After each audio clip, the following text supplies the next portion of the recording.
Hello everyone, welcome to Enlighten Learning. आज के video lecture में हम डिस्कस करने वाले हैं all the important questions of sales and distribution management.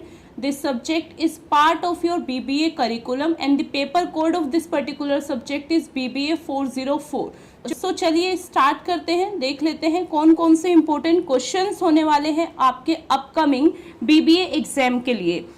अगर मैं बात करूं सेल्स एंड डिस्ट्रीब्यूशन सब्जेक्ट के, ये सब्जेक्ट आपका रिलेटेड हो जाता है या रिलेटेड होता है सेल्स और डिस्ट्रीब्यूशन से। मीन सेल्स क्या होती है इसका पूरी स्टडी हमें करनी है और पूरा डिस्ट्रीब्यूशन से रिलेटेड जो भी कंटेंट होने वाला है उन सभी की हमें यहाँ पर स्टडी करनी है। ये वीडियो लेक्चर इंपॉर्टेंट है उन सभी स्टूडेंट्स के लिए, चाहे वो ग्रेजुएशन लेवल हो या फिर पोस्ट ग्रेजुएशन लेवल हो, जो कि स्टडी करते हैं sales and distribution management subject की। इस वीडियो लेक्चर में मैंने कुछ चेंजेस करे हैं और वो चेंजेस ये हैं कि यहाँ पर मैंने कोशिश करी है कि मैं ज़्यादा से ज़्यादा कंटेंट प्रोवाइड कर सकूँ, ज़्यादा से ज़्यादा चीज़ों को डिस्क्राइब और एक्सप्लेन कर सकूँ। इसका मेन रीज़न है कि सहारनपुर यूनिवर्सिटी के जो भी स्टूडेंट्स हैं, मैंने उनकी प्रॉब्लम देखी कि उनके अब एग्जाम में ऑब्जेक्टिव टाइप क्वेश्चन आने वाले हैं। उस प्रॉब्लम को रिजॉल्व करने के लिए मैंने यहाँ पर पूरा कोशिश करा है कि ज़्यादा से ज़्यादा कंटेंट आपको प्रोवाइड हो और इसी कंटेंट से या फिर जो मैं क्वेश्चंस आपको बताने वाली हूँ उसी के कंटेंट से ही आपके ऑब्जेक्टिव टाइप्स ऑफ क्वेश्चन बनने वाले हैं या फिर डिज़ाइन होंगे। आपको स्टडी का पैटर्न वही होगा बट आपके कॉन्सेप्ट क्लियर होने चाहिए। फॉर एग्जांपल अगर सेल्स के टाइप हैं तो वो टाइप्स आपको पता होने चाहिए। एग्जाम में ऑब्जेक्टिव टाइप में इसी तरह से क्वेश्चन रेज होते हैं कि आपको 4 टाइप्स में से 3 टाइप्स तो उसके टाइप्स होंगे बट 1 आपका अलग से होगा। आपको वही आइडेंटिफाई करना है, वही ऑब्जर्व करना है कि कौन सा उस पर्टिकुलर थिंग्स का टाइप्स है और नहीं है। यहाँ पर मेन जो इस वीडियो में चेंजेस आए हैं उसका मेन रीज़न यही है कि सहारनपुर यूनिवर्सिटी के स्टूडेंट्स के ऑब्जेक्टिव टाइप क्वेश्चंस होने वाले हैं। और रौनक यहाँ पर मेन मेंशन करना चाहूँगी कि रौनक आपको यही कंटेंट पढ़ना है, अच्छे से स्टडी करना है, इसी कंटेंट से ही आपके ऑब्जेक्टिव टाइप ऑफ क्वेश्चंस भी डिज़ाइन किए जाएंगे। हमारा वेरी फर्स्ट क्वेश्चन हो जाता है कि what is sales management. Sales management क्या होता है, एक्सप्लेन कीजिए, डिफाइन कीजिए, एक्सप्लेन कीजिए importance and objectives of sales management. देखिए सेल्स को मैनेज करना, सेल्स की प्लानिंग करना, ऑर्गेनाइजिंग करना, असाइनिंग करना, रूटिंग करना, डायरेक्शन करना, सुपरविजन करना और कंट्रोल करना, सेल्स की एक्टिविटीज को आपका कहलाता है सेल्स मैनेजमेंट। अब ऑब्जेक्टिव टाइप क्वेश्चन इसमें कैसे बनेगा कि बहुत सारी एक्टिविटीज दे देंगे, प्लानिंग, ऑर्गेनाइजिंग, मोटिवेटिंग या फिर रूटिंग।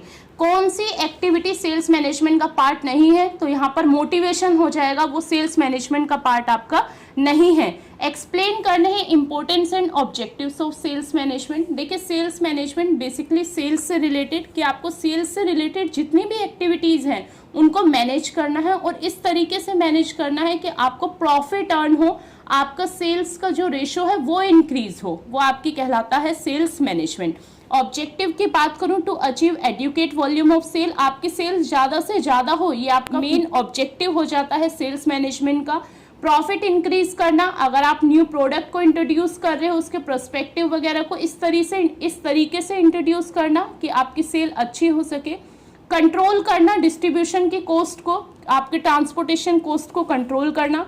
एनकरेज करना डिस्ट्रीब्यूटर को, डीलर्स को एंड सेल्समैन्स को कि वो ज़्यादा से ज़्यादा सेल को कर सकें। To select suitable channel of distribution, और मेन हो जाता है चैनल ऑफ डिस्ट्रीब्यूशन आपका ऐसा होना चाहिए जो कि टाइमली अपने प्रोडक्ट को डिलीवर कर सके और आपकी कॉस्ट भी कम आए। उसका सुटेबल सिलेक्शन इंपॉर्टेंट हो जाता है और ये मेन ऑब्जेक्टिव हो जाता है आपके सेल्स मैनेजमेंट का। नेक्स्ट क्वेश्चन अब रेज होता है कि state and explain the personality of a successful sales manager and sales executive. ये क्वेश्चन इंपॉर्टेंट है कि सेल्स मैनेजर कौन होता है। तो सेल्स मैनेजर वो पर्सन होता है जो कि सेल्स की एक्टिविटीज़ के लिए रिस्पॉन्सिबल होता है। किसी भी ऑर्गेनाइजेशन में एक पर्सन को अपॉइंट किया जाता है एज अ सेल्स मैनेजर या फिर सेल्स एग्जीक्यूटिव। जितनी भी एक्टिविटीज़ आपकी सेल्स से रिलेटेड होने वाली हैं, चाहे वो लीडिंग की एक्टिविटी हो, अपने ऑर्गेनाइजेशन में एम्प्लॉयज़ को लीड करना, उन्हें मैनेज करना, गाइड करना या फिर किसी भी तरह के उनको इन्फॉर्मेशन प्रोवाइड करना, ये सारा वर्क आपका सेल्स मैनेजर का होगा। अगर आपकी सेल अच्छी नहीं हो पाती है तो उसके लिए रिस्पॉन्सिबल एंड अकाउंटेबल आपका पर्टिकुलर सेल्स मैनेजर ही होगा, वो आपका पर्टिकुलर पर्सन जो कि सेल्स के लिए रिस्पॉन्सिबल है, सेल्स के रिलेटेड जितना भी आपका वर्क होने वाला है उसके लिए रिस्पॉन्सिबल है, उस पर्सन को बोला जाता है सेल्स मैनेजर। अब मैं क्वालिटीज की बात करूं कि सेल्स मैनेजर में कौन कौन सी क्वालिटीज होनी चाहिए, तो टोटल आपकी 3 क्वालिटीज हो जाती हैं। फर्स्ट हो जाती है physical quality, second one is आपकी करेक्टर क्वालिटी एंड थर्ड हो जाती है इंटेलेक्चुअल क्वालिटी। अब ऑब्जेक्टिव टाइप क्वेश्चन इससे कैसे बनता है कि कौन कौन सी क्वालिटी सेल्स मैनेजर में होनी चाहिए और कौन कौन सी नहीं होनी चाहिए। सो ये पॉइंट्स आपको अच्छे से पता होने चाहिए। या फिर ये भी क्वेश्चन रेज हो सकता है कि सेल्स मैनेजर की क्वालिटी को कितने पार्ट्स में डिवाइड किया गया है, तो आपका आंसर हो जाएगा यहाँ पे 3 पार्ट।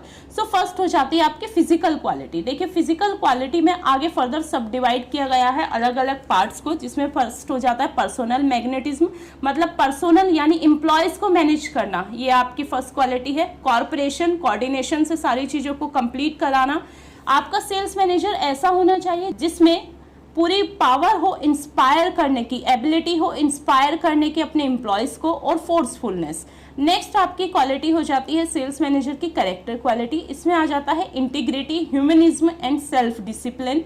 नेक्स्ट आपके सेल्स मैनेजर की क्वालिटी है आपकी इंटेलेक्चुअल क्वालिटी, यानी कि जो माइंड से रिलेटेड हो, कॉग्निटिव डेवलपमेंट से रिलेटेड हो, वो क्वालिटी आपकी इंटेलेक्चुअल क्वालिटी कहलाती है, जिसमें फर्स्ट हो जाता है mental capacity, sound judgment, respectiveness and ability to teach. ये आपकी टोटल 3 क्वालिटीज हो जाती है सेल्स मैनेजर की। अब मैं बात करूं फंक्शंस की, तो टोटल 3 फंक्शंस हैं। फर्स्ट है एडमिनिस्ट्रेटिव फंक्शन, यानी एडमिनिस्ट्रेटिव से रिलेटेड जो भी फंक्शंस हैं वो आपके पार्ट हो जाते हैं एडमिनिस्ट्रेटिव फंक्शन का। ऑपरेटिव, डे टू डे के जो भी ऑपरेशंस होने हैं, जो भी आपका पूरा परफॉर्मा है जो कि आपको परफॉर्म करना है, वो फंक्शंस आपके ऑपरेटिव फंक्शंस होते हैं। और स्टाफ फंक्शंस यानी स्टाफ को मैनेज करके रखना आपका थर्ड एंड लास्ट फंक्शन हो जाता है सेल्स मैनेजर का। आई होप ये क्वेश्चन आपको अच्छे से क्लियर हो गया होगा। यही कंटेंट आपको सब्जेक्टिव क्वेश्चंस में भी लिखना है और यही कंटेंट इंपॉर्टेंट होगा ऑब्जेक्टिव क्वेश्चंस के लिए भी। नेक्स्ट इंपॉर्टेंट क्वेश्चन हो जाता है सेल्स ऑर्गेनाइजेशन क्या होता है। देखिए वो ऑर्गेनाइजेशन जिनका मेन वर्क होता है सेल्स को प्रमोट करना या फिर सेल करवाना। ऐसी बहुत सारी कंपनियां हैं, जैसे कि कंसल्टेंसी कंपनी कोई एक हो जाती है जो कि आपके प्रोडक्ट को केवल सेल कराएगी। मैन्युफैक्चरिंग आप ही करेंगे, डिस्ट्रीब्यूशन आप ही करेंगे, बट सेल के लिए जो भी एक्टिविटीज हैं वो एक्टिविटी वो पर्टिकुलर ऑर्गेनाइजेशन ही करेगी। उस ऑर्गेनाइजेशन को बोला जाता है सेल्स ऑर्गेनाइजेशन। अब क्या नीड होती है सेल्स ऑर्गेनाइजेशन की? देखिए इसका एक स्पेसिफिक क्राइटेरिया होता है सेल्स ऑर्गेनाइजेशन का कि उन्हें केवल सेल्स ही करनी है, तो वो अपने वर्क को मोर एफिशिएंट वे में परफॉर्म करते हैं, इंक्रीज करते हैं प्रॉफिटेबिलिटी, एनकरेज करते हैं स्पेशलाइजेशन को। जिस भी पर्टिकुलर प्रोडक्ट की नीड होगी उस पर्टिकुलर प्रोडक्ट को आपको बता देंगे, आप मैन्युफैक्चरिंग करेंगे और वो आपके पर्टिकुलर प्रोडक्ट को स्पेशलाइज्ड करके उसकी सेल करेंगे। क्रिएट करते हैं डिमांड को और कंट्रोल करते हैं। नेक्स्ट होता है आपका प्लान दी परचेज, परचेज को भी प्लान करते हैं कि किस तरीके से आपको कैसे क्या परचेज करना है। रिड्यूस करते हैं रिस्क एलिमेंट एंटरप्राइजेस का। ये आपकी नीड होती है सेल्स ऑर्गेनाइजेशन की। अब अगर मैं बात करूं कि कौन कौन से प्रिंसिपल्स होते हैं, प्रिंसिपल्स ऑफ ऑब्जेक्टिविटी। देखिए हर एक ऑर्गेनाइजेशन का कोई ना कोई ऑब्जेक्टिव होता है, वही सेल्स ऑर्गेनाइजेशन का ऑब्जेक्टिव हो जाता है कि वो इनकरेज करती है, प्रमोट करती है आपके प्रोडक्ट को, जिससे कि आपको ज़्यादा से ज़्यादा प्रॉफिट हो, आपकी सेल इंक्रीज हो। प्रिंसिपल ऑफ स्पेशलाइजेशन, ये अभी हमने डिस्कस किया था। Principle of authority and accountability, इसमें जो रिस्पॉन्सिबल होता है सेल के लिए वो पर्टिकुलर सेल ऑर्गेनाइजेशन ही होती है। रिस्पॉन्सिबिलिटी भी उस पर्टिकुलर सेल ऑर्गेनाइजेशन की ही होती है। Principle of coordination, principle of coordination का मीनिंग हो जाता है कि सेल ऑर्गेनाइजेशन का मेन वर्क होता है कि ऑर्गेनाइजेशन जो कि उसको प्रोड्यूस कर रही है उस पर्टिकुलर प्रोडक्ट को और कस्टमर के बीच में एक कोऑर्डिनरी रिलेशन मेंटेन करती है आपकी sale organisation. Principle of leadership, ये आपके प्रिंसिपल हो जाते हैं सेल्स ऑर्गेनाइजेशन के। अब अगर मैं टाइप्स की बात करूं तो कितने टाइप्स के आपके सेल्स ऑर्गेनाइजेशन का स्ट्रक्चर होता है? Total 3 types, objective and subjective दोनों में ही ये क्वेश्चन रेज होगा। फर्स्ट हो जाता है लाइन सेल ऑर्गेनाइजेशन स्ट्रक्चर। देखिए लाइन सेल ऑर्गेनाइजेशन स्ट्रक्चर वो स्ट्रक्चर होता है जहां पे पर्टिकुलर हायरार्की फॉलो करी जाती है, means top, middle and lower, ये पर्टिकुलर हायरार्की जहां पे फॉलो होती है, एक लाइन में वो स्ट्रक्चर होता है, उसे बोला जाता है line sales organisation structure. Next staff, यानी कि जो एक पर्टिकुलर स्टाफ है वो एक कोऑर्डिनेटर के ही अंडर वर्क करेगा। अगर सेल्स डिपार्टमेंट है तो सेल्स मैनेजर के अंडर ही वर्क करेगा, परचेज डिपार्टमेंट है तो परचेज मैनेजर के ही अंडर वर्क करेगा, मार्केटिंग का R&D का डिपार्टमेंट है तो वो भी उसके अंडर ही वर्क करेगा, वो आपका कहलाता है स्टाफ सेल्स ऑर्गेनाइजेशन स्ट्रक्चर। और नेक्स्ट हो जाता है आपका फंक्शनल सेल ऑर्गेनाइजेशन स्ट्रक्चर, जहां पे फंक्शन के अकॉर्डिंग आपके स्टाफ को डिवाइड किया जाता है, वो आपका स्ट्रक्चर होता है फंक्शनल सेल ऑर्गेनाइजेशन स्ट्रक्चर। सो ये टोटल 3 टाइप्स थे आपके ऑर्गेनाइजेशन के स्ट्रक्चर के।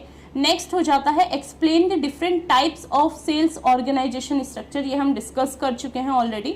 Next is define salesmanship. देखिए सेल्समैनशिप क्या होता है, ये एक पर्टिकुलर क्वालिटी होती है।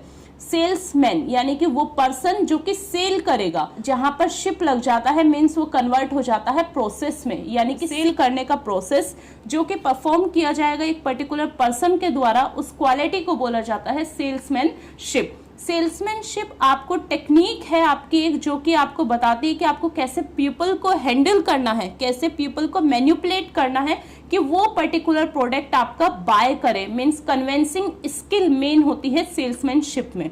एक बार देख लेते हैं, salesmanship is the technique of handling people. Salesmanship क्या है, एक टेक्निक है जिसमें आप पीपल्स को हैंडल करते हैं in such a way that they are made to buy the product. किस लिए करते हैं आप उन्हें हैंडल, या किस लिए उन्हें कन्विंस करते हैं, आपका मेन मोटिव होता है कि आपके प्रोडक्ट की सेल, यानी कि वो प्रोडक्ट को बाय करे। It convenience the consumer about the product. Consumer को प्रोडक्ट के बारे में आप कन्वीनियंस प्रोवाइड करते हैं, सारी इंफॉर्मेशन प्रोवाइड करते हैं, उसके प्रोज एंड कॉन्स बताते हैं। मीन्स आपको मैनिपुलेट करना होता है कस्टमर को, कंज्यूमर को, उस टेक्निक को बोला जाता है सेल्समैनशिप। कैरेक्टरिस्टिक्स क्या क्या है, देखिए सेल्समैनशिप एक साइंस भी है और आर्ट भी है। साइंस कैसे है, देखिए आपको ह्यूमन माइंड को स्टडी करना होता है सेल्समैनशिप में, आपको देखना होता है कि उस पर्टिकुलर पर्सन के माइंड में क्या चल रहा है और आप कैसे उसे इन्फ्लुएंस करने वाले हैं। सो सेल्समैनशिप इज अ साइंस। अब आर्ट कैसे है, किसी को अट्रैक्ट करना, परसुएट करना, कन्विंस करना कि वो आपके पर्टिकुलर गुड को परचेज करे, उसके लिए सेल्समैनशिप एक आर्ट बन जाती है। अब यहाँ पे ऑब्जेक्टिव क्वेश्चन बन जाता है कि सेल्समैनशिप इज अ आर्ट और साइंस, इसके डिफरेंट आपके सेल्स, या फिर कह सकते हैं कि डिफाइन सेल्समैनशिप, आपको ऑब्जेक्टिव टाइप के ऑप्शन में दे देंगे salesmanship is a art, salesmanship is a science, both या फिर नन ऑफ दिस। तो आपका आंसर यहाँ पर बोथ हो जाएगा। सेल्समैनशिप एक यूनिवर्सल फिनोमिनन है, जहां भी आप जाएंगे वहां पे सेल्समैनशिप आपको दिखाई देगी। टेक्निक होगी, जो भी आपके सेल्स पर्सन होंगे वो हर जगह अपने इस टेक्निक को यूज कर सकते हैं। Salesmanship discourage the bargaining tendency of customer. देखिए अगर आप सेल्समैन अच्छे हैं, आप सेल पर्सन अच्छे हैं, तो कस्टमर आपसे बार्गेनिंग कर ही नहीं पाएगा। आप पहले ही उसके माइंड को मैनिपुलेट कर देंगे, उसे कन्विंस कर लेंगे जो पर्टिकुलर प्रोडक्ट आप सर्व कर रहे हो उसे परचेज करने के लिए।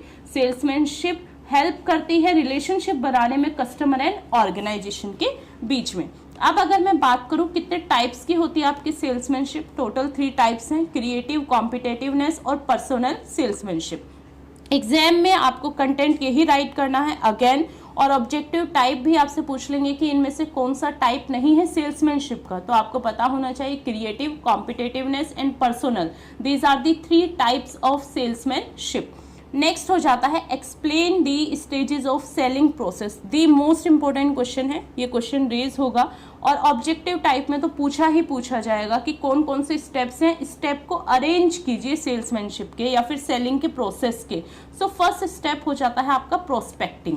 देखिए प्रोस्पेक्टिंग क्या होता है, प्रोस्पेक्टिंग का मीन्स होता है कि आपके टारगेट ऑडियंस, मीन्स आपका प्रोस्पेक्ट कौन है जिसको आपको टारगेट करना है, जिसको आपको सेल करना है, उन पर्सन को या उस पर्टिकुलर ऑडियंस को बोला जाता है prospecting. Prospecting is the first step in the sales process, ये आपका वेरी फर्स्ट स्टेप हो जाता है, which consist of identify potential customer. Prospecting का मीनिंग क्या हो बताया मैंने कि आपका टारगेट कस्टमर कौन है, टारगेट ऑडियंस कौन है, उसको आइडेंटिफाई करना, उसका डेटा कलेक्ट करना, सेकेंड स्टेप के लिए आपका कहलाता है प्रोस्पेक्टिंग। अब प्रोस्पेक्टिंग से डेटा आप कैसे कलेक्ट करोगे, कैसे आइडेंटिफाई करोगे, सो उसके डिफरेंट मेथड्स हैं। ये आपकी मेन हेडिंग है, मेथड्स कौन कौन सी, फैमिली ट्री मेथड्स, कि एक फैमिली में आप गए, उनके रिलेटिव्स को, उनके सभी पर्सन्स को जो भी आसपास रहते हैं, एक फैमिली ट्री को आपने पूरा प्रोस्पेक्ट बना लिया, सो उसे बोला जाता है family tree method. Centre of influence method, personal observation method, junior salesman और bird dog method. Question raise हो सकता है कि बर्ड डॉग मेथड कौन सा होता है, तो जब आप डोर टू डोर जाके किसी अपने पर्टिकुलर प्रोडक्ट को इंट्रोड्यूस करते हैं तो उस सेल्स पर्सन को या फिर उस मेथड को बोला जाता है bird dog method. Junior salesman की मेन एक्टिविटी होती है। नेक्स्ट इंपॉर्टेंट हो जाता है आपका trade fair method. Trade fairs वगैरह में आपने देखा होगा डिफरेंट कैंप लगे होते हैं, स्टॉल लगे होते हैं, वो अपने प्रोडक्ट को सेल करते हैं, मीन्स टारगेट ऑडियंस को कैप्चर करते हैं इस पर्टिकुलर मेथड के हेल्प से। ये टोटल मेथड हो जाते हैं आपके prospecting. Next one is approach. Approach means क्या होता है, देखिए अप्रोच का मीनिंग होता है जो आपने प्रोस्पेक्टिंग की हेल्प से जो ऑडियंस को टारगेट किया है, कैप्चर किया है, जिसका डाटा इकट्ठा किया है, अब उन तक पहुंचना, उनसे मिलना कहलाता है आपका अप्रोच। ये आपका सेकंड स्टेप हो जाता है सेल्स के प्रोसेस का। मीन सबसे पहले आप टारगेट ऑडियंस देखेंगे कि आप पर्टिकुलर किस ऑडियंस को टारगेट करना चाहते हैं।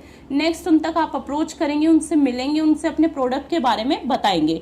Means meeting the prospectus face to face. Approach का मीनिंग क्या हुआ कि प्रोस्पेक्टस से फेस टू फेस मिलना। It is the first appearance of the salesman with the prospectus. जो भी आपके प्रोस्पेक्टस हैं उनसे फर्स्ट मीटिंग होती है सेल्समैन की, उसे बोला जाता है अप्रोच। कैसे, आप पर्सनल कोई कॉल कर सकते हैं विदाउट इंट्रोड्यूस, या फिर सेंड कर सकते हैं कोई बिजनेस कार्ड, बिजनेस लेटर, उसकी हेल्प से आप अपने कस्टमर को अप्रोच कर सकते हैं। नेक्स्ट आपका मेथड स्टेप हो जाता है प्रेजेंटेशन एंड डेमोस्ट्रेशन। अपने पर्टिकुलर प्रोडक्ट के बारे में आप उन्हें प्रेजेंट करेंगे, उसके बाद मीटिंग वगैरह के जो भी ऑब्जेक्शंस वगैरह हैं, उनके जो भी डिस्प्यूट हैं, जो भी क्वेश्चंस हैं, उन्हें सॉर्ट आउट करेंगे और उसके बाद अपनी सेल्स की एक्टिविटी को परफॉर्म करेंगे और लास्ट में अपना फॉलो अप लेंगे, फीडबैक लेंगे। ये टोटल स्टेप्स हो जाते हैं आपके सेल्स के प्रोसेस के। आपको स्टेप वाइज स्टेप इसी सीक्वेंस में लर्न होने चाहिए। और यही क्वेश्चन आपसे लॉन्ग में भी रेज हो सकता है कि प्रोस्पेक्ट को डिफाइन कीजिए या फिर अप्रोच को डिफाइन कीजिए। जो फर्स्ट स्टेप हो जाता है prospecting, next one is approach, third step है presentation and demonstration, fourth step is handling and meeting object, fifth closing the sale and sixth follow up. ये टोटल आपके 6 स्टेप हो जाते हैं सेल्स के प्रोसेस के। नेक्स्ट दी मोस्ट इंपॉर्टेंट क्वेश्चन कि selling की डिफरेंट थ्योरीज बतानी है, तो इसमें फर्स्ट मॉडल है एडाज मॉडल। एडा की स्पेलिंग क्वेश्चन रेज हो सकता है ऑब्जेक्टिव टाइप में कि एडा मॉडल की फुल फॉर्म क्या होगी, तो attention, interest, desire, action and satisfaction. ये एक मॉडल है। नेक्स्ट आपकी थ्योरी है बाइंग फॉर्मूला थ्योरी। इसमें पर्टिकुलर एक फॉर्मूला प्रोवाइड किया गया है बाइंग पर्सन के लिए या फिर आपकी सेल की एक्टिविटी को परफॉर्म करने के लिए। आप प्लीज ये क्वेश्चन देख लीजिएगा। नेक्स्ट इंपॉर्टेंट क्वेश्चन हो जाता है मार्केटिंग चैनल्स क्या होते हैं, इसके function and types of marketing channel बताइए।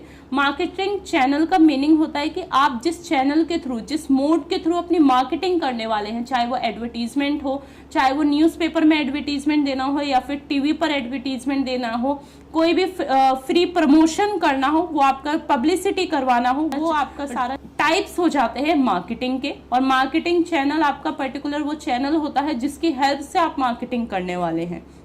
Next important question, discuss the various type of channel of distribution use in modern business. आपको चैनल ऑफ डिस्ट्रीब्यूशन को बताना है। टोटल 4 या 5 चैनल होते हैं डिस्ट्रीब्यूशन के, जिसमें 0 level, first level, second level and third level of channel of distribution होता है। चैनल ऑफ डिस्ट्रीब्यूशन का मीनिंग होता है कि आप अपने प्रोडक्ट को कंज्यूमर तक कैसे पहुंचाने वाले हैं, क्या चैनल है, क्या मीडियम है जिसकी हेल्प से आपका कस्टमर तक प्रोडक्ट पहुंचेगा।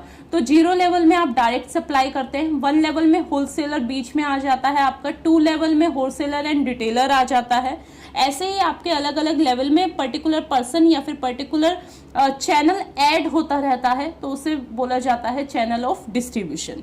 नेक्स्ट और लास्ट क्वेश्चन आपका हो जाता है कि what do you understand by large scale retailing. Large scale retailing से आप क्या समझते हैं, इसके डिफरेंट फॉर्म्स बताइए और आप कैसे इसे सक्सीड करेंगे इंडिया में, ये आपका नेक्स्ट क्वेश्चन है। देखिए रिटेलिंग क्या होता है कि जब रिटेलर कंज्यूमर को प्रोडक्ट प्रोवाइड करता है तो उस पर्सन को बोला जाता है रिटेलर। होलसेलर के बाद रिटेलर होता है। रिटेलर होलसेलर से अपने प्रोडक्ट को लेता है, बल्क में लेता है और उसे पार्ट में डिवाइड करके सेल करता है, वो पर्सन आपका कहलाता है रिटेलर। आप फॉर्म्स की या फिर टाइप्स की बात करूँ रिटेलर की, टोटल 2 टाइप्स का आपका रिटेलर होता है, जिसमें फर्स्ट हो जाता है आइटिनरेंट ट्रेडर। ये वो पर्सन होते हैं या फिर ये वो रिटेलर होते हैं जो प्लेस टू प्लेस मूव करके, शिफ्ट करके अपने प्रोडक्ट को सेल करते हैं, जिसमें फर्स्ट हो जाता है होकर्स एंड पैडलर्स। यानी कि जो आपने देखा होगा रेहड़ी या फिर ठेला लगाते हैं, उन पर्सन्स को बोला जाता है होकर्स एंड पैडलर्स, या फिर उन रिटेलर्स को बोला जाता है होकर्स या फिर पैडलर्स। नेक्स्ट आपका मार्केट ट्रेडर, जो पर्टिकुलर मार्केट लगती है, फॉर एग्जांपल थर्सडे की मार्केट लग रही है, वेडनेसडे की मार्केट लग रही है, मंडे में एक पर्टिकुलर प्लेस पे मार्केट लग रही है, उन ट्रेडर्स को बोला जाता है, उन रिटेलर्स को बोला जाता है मार्केट ट्रेडर्स। और नेक्स्ट आपके रिटेलर हो जाते हैं स्ट्रीट ट्रेडर्स, जो कि स्ट्रीट पर खड़े होते हैं, वो आपके कहलाते हैं स्ट्रीट ट्रेडर्स। वो टाइप्स है आपके रिटेलर का। नेक्स्ट आपके टाइप्स ऑफ रिटेलर होते हैं फिक्स शॉप, जिनकी अपनी पर्टिकुलर एक फिक्स शॉप होती है। फिक्स शॉप रिटेलर को आगे फर्दर 4 या 5 टाइप में डिवाइड किया गया है, जिसमें फर्स्ट है street stall holder, general shop, speciality shop या फिर वन प्राइस शॉप। ये आपके इनका मीनिंग आपको नेम से ही क्लियर हो जाएगा कि कौन से टाइप के आपके रिटेलर हैं। एग्जाम में ऑब्जेक्टिव टाइप क्वेश्चन इससे बन सकता है कि कितने टाइप के आपके रिटेलर होते हैं, 2 टाइप्स के। फर्स्ट होते हैं आइटिनरेंट एंड सेकेंड होते हैं फिक्स शॉप। नेक्स्ट आपका क्वेश्चन हो जाता है कि what are the different source of selection and recruitment. देखिए यूनिट 5 सारा आपका रिलेटेड है मैनेजमेंट के टॉपिक से। मैनेजमेंट के टॉपिक्स में क्या सिलेक्शन कैसे करेंगे आप, रिक्रूटमेंट कैसे करेंगे आप, मोटिवेट कैसे करेंगे, क्या सोर्स होगा आपका सिलेक्शन का, सेल्स स्टाफ का। तो यूनिट 5 मोस्ट ईजी है, बहुत ईजी है, आपको इसमें उतना कुछ ध्यान देने की नीड नहीं है। सो फर्स्ट हो जाता है आपका सोर्स ऑफ रिक्रूटमेंट। क्या सोर्स होते हैं आपके रिक्रूटमेंट से, तो आपका अपना ही स्टाफ किसी को सजेस्ट कर सकता है, किसी को रेफर कर सकता है, रिक्रूटमेंट एजेंसी होती है, और आपके कॉम्पिटिटर्स आपका सोर्स हो जाते हैं रिक्रूटमेंट का। नेक्स्ट आपका लीडरशिप स्टाइल, जैसे मैंने बताया यूनिट 5 टोटली मैनेजमेंट से रिलेटेड है, मोस्ट ईजीएस्ट है, आप ये पहले भी स्टडी कर चुके हैं, तो इतना इसमें कुछ हार्ड या फिर टिपिकल नहीं है। सो आपके टोटल बहुत सारे टाइप्स होते हैं लीडरशिप के, जिसमें मेन हो जाता है ऑटोक्रेटिक लीडरशिप स्टाइल, जहाँ पे केवल लीडर अपनी ही चलाता है, ऑटोक्रेटिक स्टाइल फॉलो होता है वहाँ पे। लेजिस्ट फेज, यहाँ पे सारा वर्क आपके एम्प्लॉयज़ का होता है, उनको फ्री छोड़ दिया जाता है, केवल लीडर को अपने रिजल्ट से मतलब होता है। कैरिज्मेटिक लीडर, यहाँ पर ये लीडर माना जाता है कि लीडर बॉर्न है, ये अपनी क्वालिटीज़ की इसने बाद में कुछ नहीं सीखा है, बॉर्न ही एज अ लीडर हुआ है, उन लीडर्स को बोला जाता है कैरिज्मेटिक लीडर्स। और नेक्स्ट हो जाता है आपका डेमोक्रेटिक लीडरशिप। डेमोक्रेटिक लीडरशिप वो लीडरशिप होती है जहाँ पे लीडर और आपके एम्प्लॉयज दोनों आपस में मिलके वर्क करते हैं, उस लीडरशिप स्टाइल को बोला जाता है डेमोक्रेटिक लीडरशिप स्टाइल। सो ये टोटल 12 क्वेश्चंस थे आपके long questions, objective type question हो या फिर सब्जेक्टिव टाइप क्वेश्चन हो, इन्हीं क्वेश्चन से आपके बनने वाले हैं, आपको इन्हीं क्वेश्चन से अच्छे से स्टडी करनी है। अब बारी आती है शॉर्ट क्वेश्चंस की कि कौन कौन से आपके शॉर्ट क्वेश्चंस हो जाते हैं, इंपॉर्टेंट शॉर्ट क्वेश्चंस हो जाते हैं आपके एग्जामिनेशन में। ये वीडियो थोड़ी लेंदी हो जाएगी, रीज़न यही है कि इसमें कंटेंट बहुत ज़्यादा प्रोवाइड किया है मैंने, जिससे आपकी हेल्प हो सके। और इस वीडियो के कंटेंट के बाद आपको अपने नोट्स से पढ़ने की भी नीड नहीं है, आप बस इस वीडियो को देख लीजिएगा, अच्छे से समझ लीजिएगा, आपका एग्जाम यहीं से ही काफ़ी अच्छा हो जाएगा। सो शॉर्ट क्वेश्चंस में आपका फर्स्ट क्वेश्चन हो जाता है कि सेल्स मैनेजमेंट क्या होता है। ये हम डिस्कस कर चुके हैं कि सेल्स को मैनेज करना, उन एक्टिविटी को प्लान करना, ऑर्गेनाइज करना, डायरेक्ट करना, कंट्रोल करना इज अ पार्ट ऑफ आपका सेल्स मैनेजमेंट। सेल्स क्या होता है, जब हम किसी गुड्स के ट्रांसफर करते हैं ownership one person to another person, अब वो उस ट्रांसफर में जितना भी वर्क होगा उस पर्टिकुलर वर्क को मैनेज करना है सेल्स मैनेजमेंट। डिस्कस करना है सेल्स मैनेजमेंट के कौन कौन से एलिमेंट हैं, तो जैसे मैंने बताया planning, coordinating, controlling and motivating. आपका सॉरी यहाँ पे मोटिवेटिंग नहीं आएगा, यहाँ पे डायरेक्टिंग आप बोल सकते हैं, या फिर ऑर्गेनाइजिंग, ये मैंने करेक्ट कर दिया है, ऑर्गेनाइजिंग आपका पार्ट हो जाता है या फिर एलिमेंट हो जाता है सेल्स मैनेजमेंट का। Next important question, who is sales manager, हम डिस्कस कर चुके हैं, वो पर्टिकुलर पर्सन जो कि सेल्स से रिलेटेड जितनी भी एक्टिविटीज़ होने वाली हैं उसके लिए रिस्पॉन्सिबल होगा, वो आपका सेल्स मैनेजर होगा। फंक्शंस क्या क्या होंगे, सेल को प्रमोट करना, सेल को बढ़ाना, आपके ऑर्गेनाइजेशन को प्रॉफिट अर्न करके देना, मैनेज करना सारी चीज़ों को, डिस्ट्रीब्यूशन का चैनल मैनेज करना, ये आपके पर्टिकुलर फंक्शंस हो जाते हैं सेल्स मैनेजर के। नेक्स्ट सेल्स ऑर्गेनाइजेशन ऑलरेडी हम डिस्कस कर चुके हैं। लाइन ऑर्गेनाइजेशन, जहाँ पे पर्टिकुलर एक लाइन ऑफ हायरार्की फॉलो होती है, उस ऑर्गेनाइजेशन को बोला जाता है, उस टाइप ऑफ ऑर्गेनाइजेशन को बोला जाता है line organisation. Next, what are the fundamental of selling. ये आपके टोटल 3 फंडामेंटल या फिर प्रिंसिपल होते हैं सेलिंग के। फर्स्ट हो जाता है sales personality, second knowledge of the product and third knowledge of the customer. Means जो पर्सन सेल करने वाला है, सेल्समैन बनने वाला है, उसके अंदर ये 3 चीजें, 3 क्वालिटीज तो होनी ही चाहिए। फर्स्ट, सेल्स की पर्सनैलिटी, मीन्स उसके अंदर वो क्वालिटी होनी चाहिए कि वो दूसरों को इन्फ्लुएंस कर सके, दूसरों को मोटिवेट कर सके, दूसरे के माइंड को परसुएट कर सके, कन्वर्ट कर सके, मैनिपुलेट कर सके किसी एक पर्टिकुलर चीज को बाय करने के लिए। वो आपकी कहलाती है सेल्स पर्सनैलिटी। जो भी आप सेल कर रहे हैं उस पर्टिकुलर प्रोडक्ट की नॉलेज होनी चाहिए, आपको उसके मेरिट्स एंड डिमेरिट्स पता होने चाहिए सेलिंग करते हुए। और नेक्स्ट, आपके कस्टमर की भी नॉलेज आपको होनी चाहिए। टोटल 3 फंडामेंटल्स हो जाते हैं आपके सेलिंग के। नेक्स्ट, व्हाट इज प्रोस्पेक्टिंग, हम डिस्कस कर चुके हैं कि जो टारगेट ऑडियंस है, जिसको आपको टारगेट करना है, जिसको आप सेल करने वाले हैं, उस पर्टिकुलर ऑडियंस को फर्स्ट स्टेप होता है आपके सेलिंग का टारगेट करना, उनका डेटा इकट्ठा करना, आपका कहलाता है prospecting. What do you mean by selling process, ये आपको बताने की नीड नहीं है, हम डिस्कस कर चुके हैं। सेल्समैन भी हम डिस्कस कर चुके हैं। वेयर हाउसिंग, आपने ये टर्म बहुत बार सुनी होगी, जहाँ पे आपका पर्टिकुलर गुड्स जो होते हैं वो स्टोर करके रखे जाते हैं, उस पर्टिकुलर प्लेस को बोला जाता है वेयर हाउसिंग। ये टोटल 4 टाइप्स की होती है, private, public, cold and bonded. Private जो प्राइवेट पर्सनस की होती है, पब्लिक जो गवर्नमेंट वेयर हाउसिंग होती है, कोल्ड स्टोरेज जिसे बोला जाता है वो आपकी कोल्ड स्टोरेज जहाँ पे वेजिटेबल्स वगैरह रखी होती हैं, या फिर बॉन्डेड वेयर हाउसिंग, वो वेयर हाउसिंग या फिर वो वेयर हाउस होता है जो आपने कुछ टाइम के लिए बॉन्ड पर लिया हो, वो आपका टाइप ऑफ वेयर हाउसिंग हो जाते हैं। Next important question, right the definition of channel of distribution. ये भी आपको क्लियर होगा। सेल्स फोर्स मैनेजमेंट क्या होता है, सेल्स को प्रमोट करना, सेल्स की एक्टिविटी को मैनेज करना इस सेल्स फोर्स मैनेजमेंट। और लास्ट आपका शॉर्ट क्वेश्चन हो जाता है define physical distribution. Physical distribution क्या होता है, जब आपका पर्टिकुलर गुड्स एक जगह से दूसरी जगह पहुंचता है या दूसरे कस्टमर तक पहुंचता है, जब उस पर्टिकुलर गुड्स की डिलीवरी करी जाती है तो उसे बोला जाता है फिजिकल डिस्ट्रीब्यूशन। सो ये टोटल आपके 13 क्वेश्चन शॉर्ट क्वेश्चंस थे। आई होप ये सभी टॉपिक्स आपको बहुत अच्छे से क्लियर हो गए होंगे। सेल्स एंड डिस्ट्रीब्यूशन सब्जेक्ट के जितने भी इम्पोर्टेंट क्वेश्चंस हैं वो सभी इस वीडियो लेक्चर में हैं।